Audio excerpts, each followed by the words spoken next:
Laurent Bélorger est un homme qui aime relever les défis. Ce producteur de foin et d'olives a décidé de se lancer dans l'amande, un précurseur dans la plaine de la Crau. Il possède à ce jour 30 hectares de cet arbre fruitier. Cette plantation d'amandier, elle a 3 ans et c'est le fruit d'une rencontre avec un voisin en fait. On cherchait une troisième activité pour l'exploitation et puis on a décidé de planter des amandiers. Les terres s'y prêtaient bien et ça nous plaisait. Une aventure pour cet entrepreneur qui découvre au fil des mois les aléas de cette culture. Ici, ces ouvriers replantent de nouveaux amandiers, car il y a toujours des pertes, en moyenne 10% de mortalité, mais pas de quoi le décourager.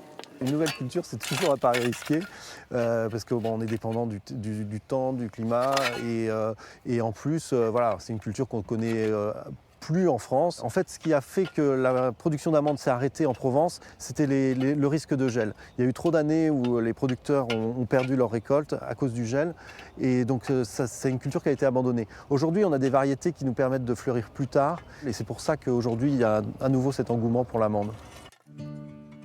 Preuve de cet engouement pour l'amande, dans la plaine de la Crau, cette nouvelle plantation à quelques kilomètres de là. Plus de 5000 arbres mis en terre, il y a tout juste un an. Il y a 3 variétés, la Marinada, la Vairo.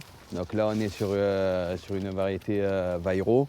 Donc c'est la première année où on taille les arbres. On est vraiment dans une taille de formation d'arbres pour les années à venir. Et pour acquérir les bons gestes, Salut William, ça va? Bien. l'amandiculteur et son équipe ont rendez-vous avec ce spécialiste qui les accompagne, les conseille. Là, j'ai une très belle branche qui va être très intéressante parce que ça, c'est plein d'amandes pour l'année prochaine. Donc voilà, c'est très positif. Il y a une très bonne répartition, la variété a bien réagi. Ici, on a une future charpentière. J'espère qu'elle va se rigidifier un petit peu et qu'elle va pousser un peu plus. On finit de nettoyer l'intérieur. Voilà.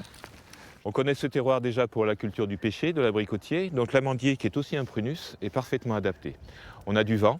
Et le vent, c'est très bon pour l'amandier. Ça limite les problèmes de maladies fongiques. Ça limite les problèmes de gel. Donc c'est une très bonne chose. On a de la chaleur. Et on a de la lumière, parce que c'est un arbre de lumière, un arbre qui a vraiment besoin de soleil. Et donc le terroir de la Crau est tout à fait adapté. Une bonne nouvelle, car l'amande a le vent en poupe. En France, en 10 ans, la consommation a doublé. Premier client, les confiseurs. Dans cette fabrique de Calisson, l'amande représente un tiers de la recette. Un fruit qui vient de plusieurs pays, Espagne, États-Unis, Italie.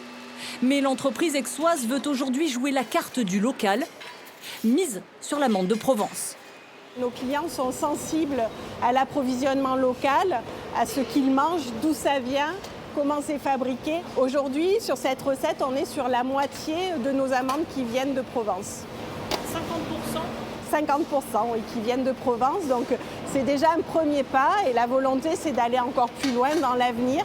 Mais il faudra du temps pour ça.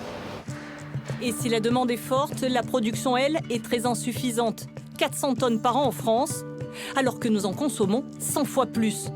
Seule solution, relancer la filière. Confiseurs et producteurs se rencontrent régulièrement.